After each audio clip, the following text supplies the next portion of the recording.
Hello and welcome to this week's River Online. And this week I'm joined by my lovely wife. Hi there, my name's Beth. It's great to be with you all this evening. Now, I know last time I said that we weren't going to be around this week, but I couldn't keep away from you guys. Yeah, so we were actually on holiday and we decided to cut our holiday short to race back here. We were planning what we were going to say in the car. We came straight to the studio and in actual fact, we filmed this 2 weeks ago before we left. Hey, future Adam. Hope you had a good holiday. Right, no more messing around. So, this week I thought we'd carry on from our last broadcast where we were busting some myths about Jesus. We looked at some historical facts and evidence about his life. So, no more blonde-haired, blue-eyed Jesus? No more blonde-haired, blue-eyed Jesus.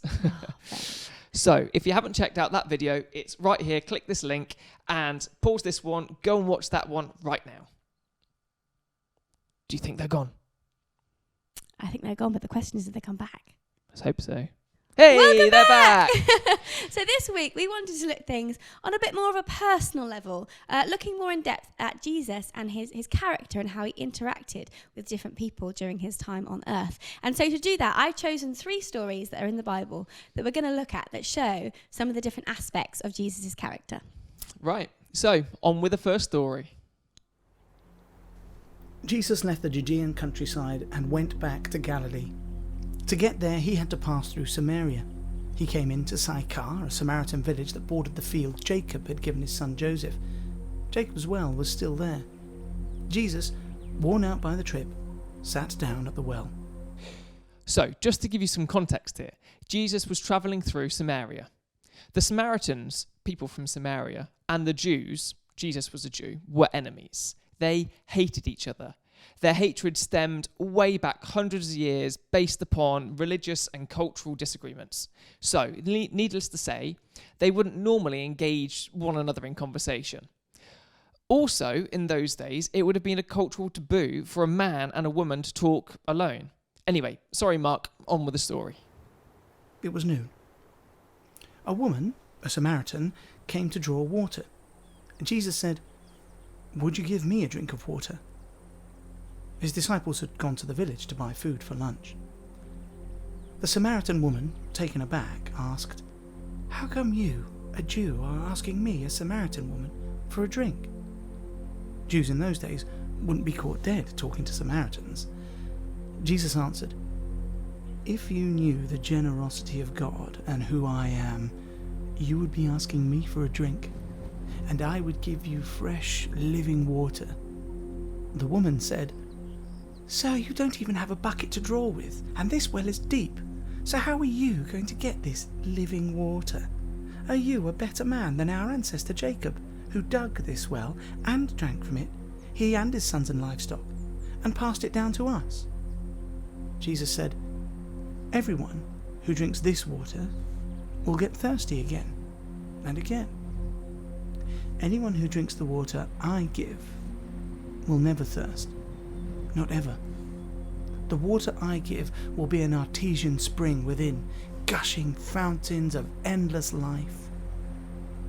The woman said, "Sir, give me this water so I won't ever get thirsty, won't ever have to come back to this well again."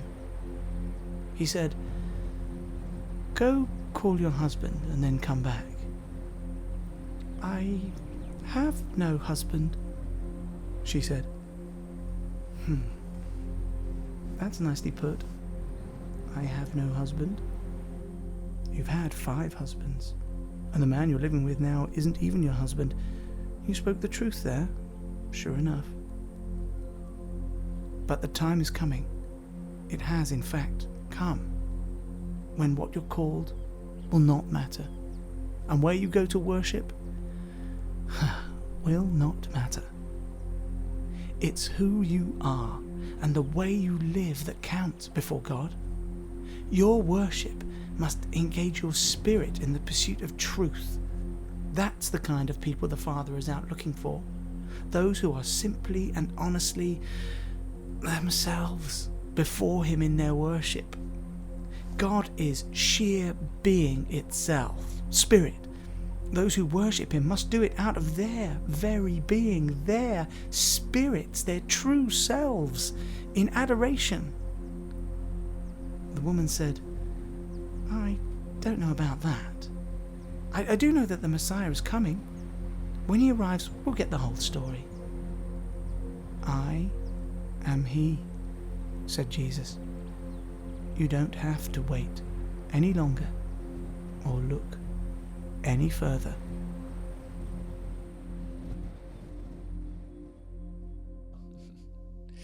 So, Beth, why did you choose this story? And what do you think it shows us about Jesus' character? So I chose this story because I think it shows us quite a lot about Jesus' character. Firstly, we spoke a moment ago about the fact that actually Samaritans and Jews hate each other. Yeah. You know, there was a lot of animosity towards one another. And the fact that Jesus is choosing to speak to a Samaritan shows that actually he puts value on people who actually the rest of his culture and his society say, you know, you don't talk to them, you don't engage with them. In that way, it was quite a racist society. And Jesus is choosing to break down racial barriers and go, you know what, I don't care where you're from or what you believe, I'm going to chat with you because I believe that God has got good things for you.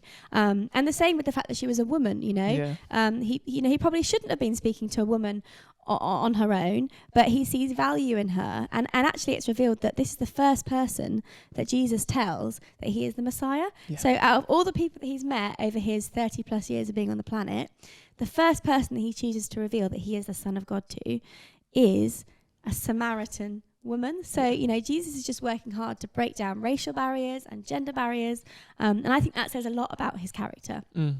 Also, I love the fact that in this story he doesn't focus on her sin. You know, in those days, to be married, I can't remember if it's 4 or 5 times, was a lot and was frowned upon. Yeah. And the fact that she then is living with someone who's not her husband, again, is a big no-no. Yeah, big taboo. It says it was the midday when he went to the well and he met her.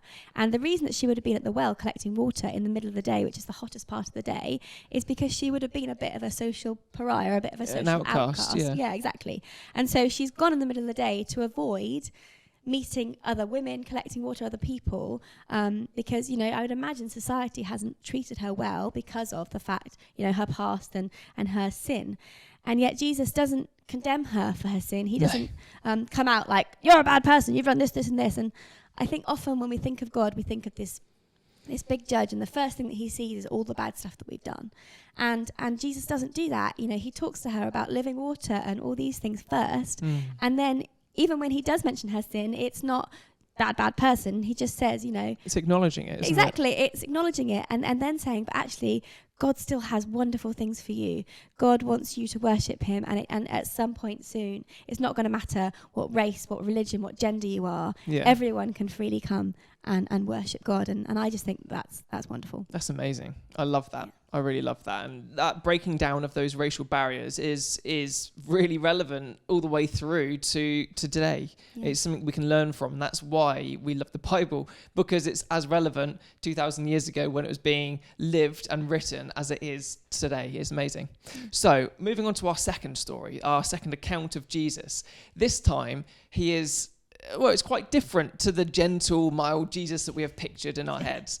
From my understanding, so this story has come when Jesus is entering Jerusalem for Passover. Yes, so Passover is a big festival in the Jewish sort of calendar and Jewish tradition, and people from all over Israel and further afield would come to the temple in Jerusalem, and they would come to bring sacrifices and celebrate together animal sacrifices. And so in the temple they would have animals for sale that could be sold for animal sacrifices, and they'd have money changers who would be able to change all the people's money that came from all over into sort of one currency, and they'd be able to buy the animals and pay the temple tax, that sort of thing. Yeah.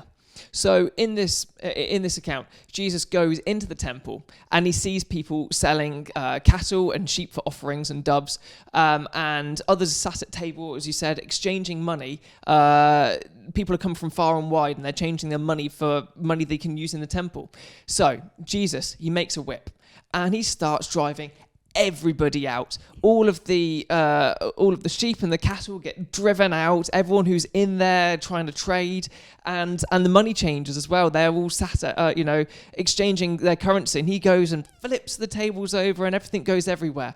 And he's shouting, "It is written, My house will be called a house of prayer, but you are making it a den of thieves.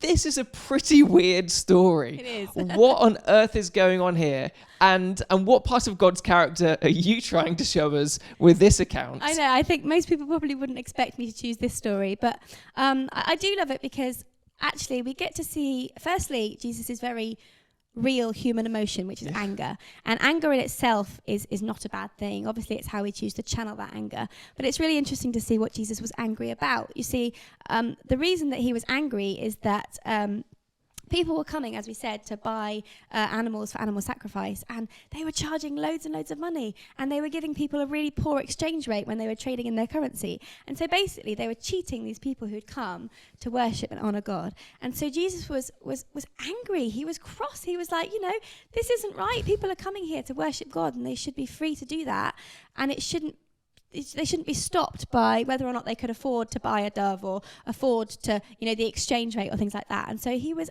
angry, and it was this righteous anger for something that was good, and in the same way, I think we can be angry about things, and it's okay if it's, again, a righteous anger. If we look at human trafficking around the world and we get angry, that is a good anger. That is an anger that will hopefully stir us to do something about it. If we look at the world around us and we say that, where is the love, where is the goodness in this world, and it's right to get angry and go, you know what, we need to do something to make that better. And so I guess the aspect of Jesus' character that I see here is that righteous anger. He is passionate about honesty. He's passionate about justice. He's passionate about people not being taken advantage of. And so that's what I love to see in Jesus in this story. Righteous anger, and he definitely got angry from the Bible accounts that we can see there. Yeah, he did. And like we say, rightly so. So we're going to move on to our third account. And this is one that I think most people are probably fairly familiar with. Probably second in line to the birth of Jesus. We're going to watch a video to take us through what happens. Jesus was going to die for his people and open up a new way forward. After the meal, Jesus takes his disciples to a garden to pray. And he struggles with the very human desire to save his life instead of sacrificing it, but he overcomes this temptation. And it's here where the religious leaders, with the temple guards, find him and arrest him. Now, Jerusalem was being ruled by the Roman Empire, and so the temple leaders couldn't execute Jesus without permission from their Roman governor, a man named Pontius Pilate. And so they make up this charge that Jesus is a rebel king stirring up revolution against the Roman emperor. Pilate asks Jesus, "Are you the king of the Jews?" And Jesus answers, "You say so." So Pilate can see that Jesus is an innocent man and he doesn't deserve death. But the leaders keep insisting that he is dangerous, so they negotiate a compromise. Pilate will release an actual rebel against Rome, a man named Barabbas, instead of Jesus. And so the innocent is handed over in the place of the guilty. Jesus is taken away with two other accused criminals and nailed to a Roman execution device. And people are mocking him. Hey, if you're the Messianic king, save yourself and us. But Jesus loved his enemies to the very end, offering hope to one of the criminals dying beside him. And he even prayed for his executors. "Father, forgive them. They don't know what they're doing." And then the sky darkened as an innocent man died the death of a rebel. And then Jesus cried out with ancient words from Israel's Psalms, "Father, into your hands I commit my spirit." And then Jesus died, innocent and alone. We've all heard this story before. Jesus died on the cross. Now, why did you choose this part of Jesus' life, well, death, to talk about his character? So I think I chose this story because this sums up to me Jesus' love more than anything else in the Bible. It's that willingness. In fact, it says in the Bible that greater love has no man than this, that he laid down his life for his friends. And that is what Jesus did. He laid down his life for his friends, for his enemies, for everybody. And it actually says in the Bible that God is love. Jesus is love. And I think, this is a perfect demonstration of that he was willing to give up everything, and that he was willing to do it in the knowledge of what was going to come. And even when he's there hanging on a cross and dying and he's been tortured, he asks God to forgive those people who have just tortured and crucified him. I find it difficult to forgive you when you've, made me a little bit cross and done very little to me. And I find it very True. difficult to forgive sometimes. And Jesus has just been through an excruciating sort of 24 hours, and he's been tortured, and he's now hanging there on a cross, and he says to God, forgive these people because they just don't understand what they're doing. Yeah. And the fact that he has the capacity to do that, I think, speaks so much to who Jesus is. Yeah. And also, he had the courage to do it. He knew what was coming. He knew what was going to happen to him. He knew he was going to be killed. Yes, he knew he was going to rise 3 days later from the dead, but I don't think that would necessarily help the fact that he has to go through this really, really painful experience. In fact, it says that before he was arrested, he was in this garden praying to God and saying, the video, yeah. Saying, God, please, if you can, take this from me, stop this from happening, make me not have to go through with this, because I'm, if possible, please stop this. And it actually says in the Bible that he sweat blood, and you can see from the story that he was in such mental anguish. Yeah. But he had the courage to go, but God, you know what? If there's no other way, then I'm willing to do this. I'm willing to go through this. I am willing to suffer and be tortured and die for these people because I love them. And I just think this is the clearest story for me of who Jesus was and how much he loved people and what he was willing to do for them because of that love. Yeah.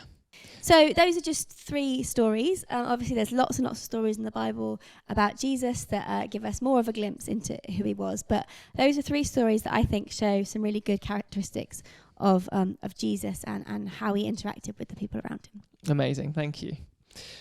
So what do you guys think? We've looked at quite a few aspects of Jesus' character, and I find it reassuring how relatable these characteristics are to our everyday, day-to-day lives. Frustration and anger, love and grace, forgiveness and compassion. Now, what aspect of Jesus' character that we've learnt about today did you find most relatable?